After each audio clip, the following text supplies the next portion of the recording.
चला एका स्टार्टअपची गोष्ट पाहूया, ज्यांना वाटत होतं की त्यांचं फायनान्स एकदम व्यवस्थित आहे. हा एक पुण्यातील स्टार्टअप होता ज्यांना त्यांच्या कंप्लायन्सबद्दल प्रचंड आत्मविश्वास होता. पण एका छोट्या तपासणीत एक मोठी आणि खूप महागडी समस्या समोर आली. जवळपास 3 लाख रुपये एवढा मोठा दंड आणि व्याज त्यांना लागू शकलं असतं. तर ही एक मोठी चूक होती. पाहूया हे नक्की घडलं कसं आणि ते सुधारलं कसं गेलं. प्रॉब्लेम होता रिॲक्टिव्ह कंप्लायन्स, म्हणजे मॅन्युअल कामावर अवलंबून राहिल्याने मोठ्या चुका होत होत्या.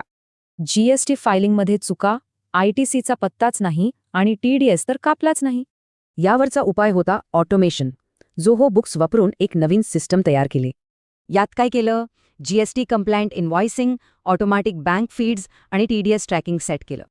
तर मग ह्या बदलाने काय झालं? धोका टळला आणि सगळं नियंत्रणात आलं.